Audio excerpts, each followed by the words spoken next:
E se o Godzilla, ao invés de destruir cidades, fosse direcionado para protegê-las? Essa é a premissa da série animada do Godzilla de 98, que foi exibida aqui no Brasil pela Globo. Esse desenho tem muitos fãs, mas nasceu de uma parte não tão querida da franquia, que foi o filme americano do Godzilla, lançado em 98. Esse filme foi obra de Roland Emmerich e Dean Devlin, responsáveis por Independence Day.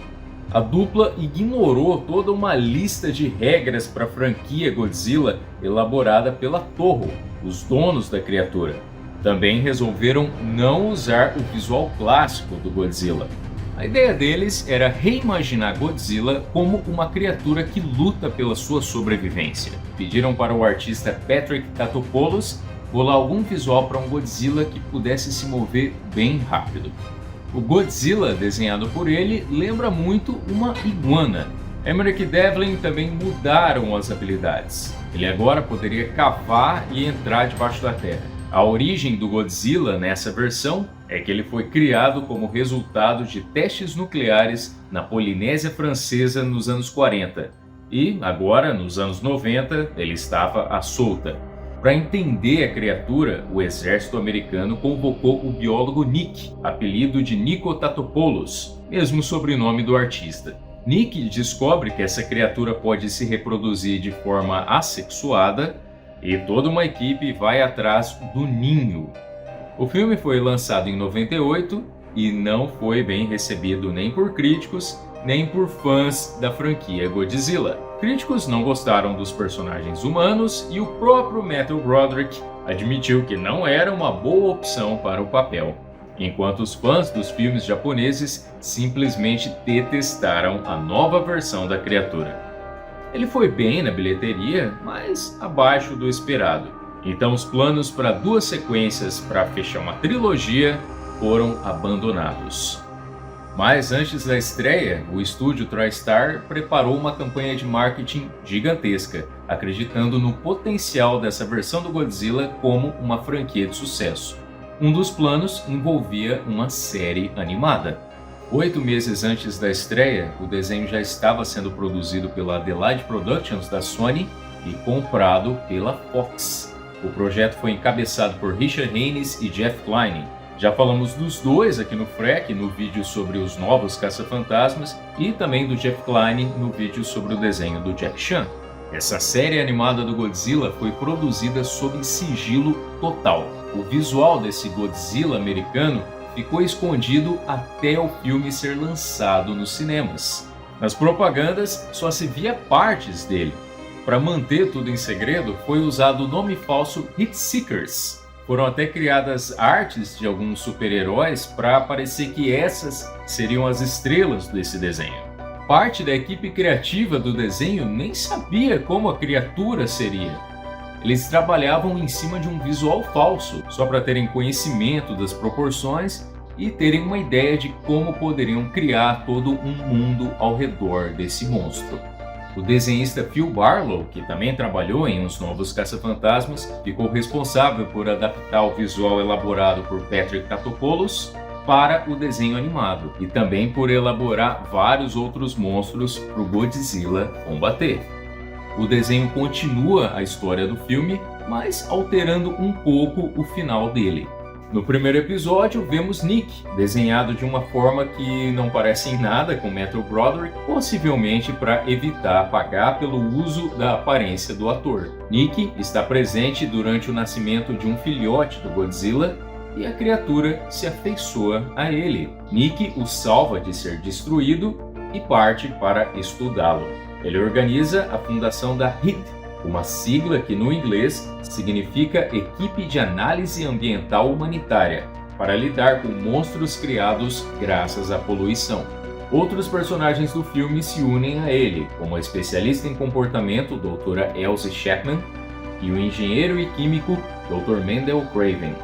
E chegam também personagens criados especialmente para o desenho, o hacker Randy Hernandez e a agente Monique Drupe, além do robô Nigel. Outros personagens do filme aparecem ao longo da série, como o Major Anthony Hicks, que no filme era coronel, mas foi aparentemente rebaixado, e a repórter Audrey. A criatura cresce rápido e se mostra leal a Nick.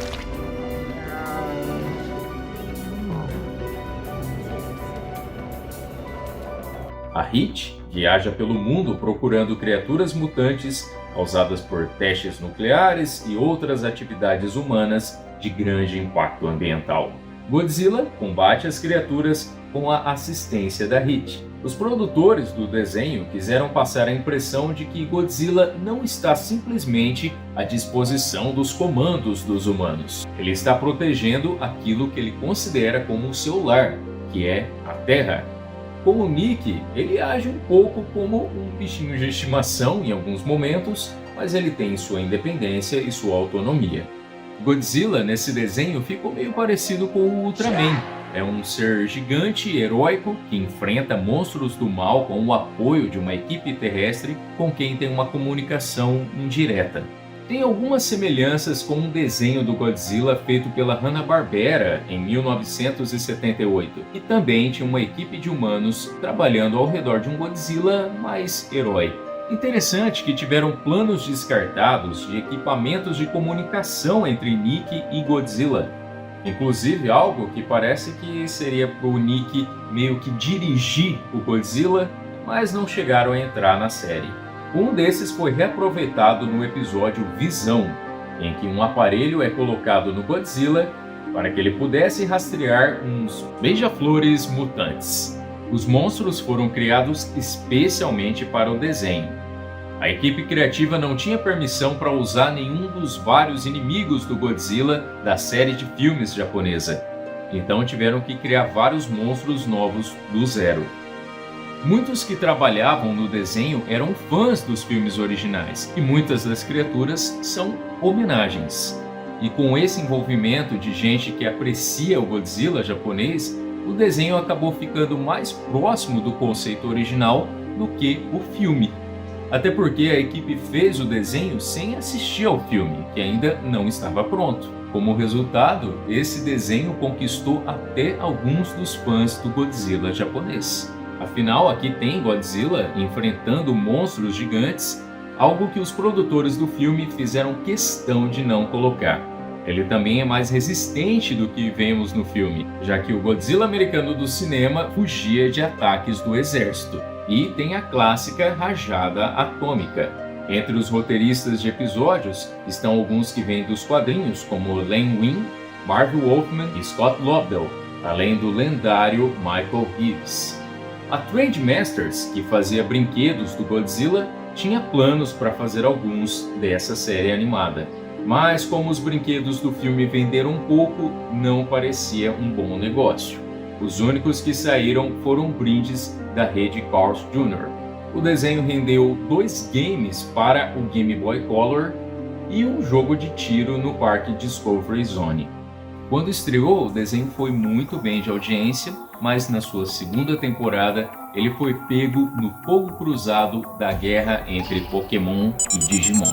A Fox, que exibia Godzilla nos Estados Unidos, decidiu competir contra o Pokémon do canal da Warner com o uso de mini-maratonas de episódios de Digimon, o que forçou Godzilla a ser empurrado para uns horários não muito favoráveis, ou às vezes nem dando tempo de ser exibido. E mesmo segurando uma audiência boa no meio de todas essas mudanças, a Fox acabou decidindo por não encomendar mais episódios. 2 episódios ficaram sem ser exibidos, mas mais tarde apareceram em um lançamento em DVD.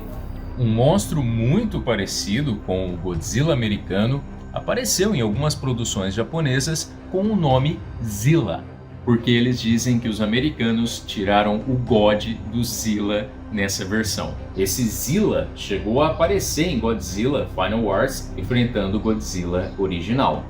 Também apareceu em games e nos quadrinhos da IDW. Em 2014 teve outra versão americana do Godzilla, agora pela Legendary Pictures, e está com uma série de filmes ainda em andamento. Obrigado pela sugestão da Maria Isabel e muito obrigado por assistir até aqui. Comenta aí se você gostava desse desenho do Godzilla. Acho que muitos lembram de assistir na hora do almoço. Um abraço e até uma próxima.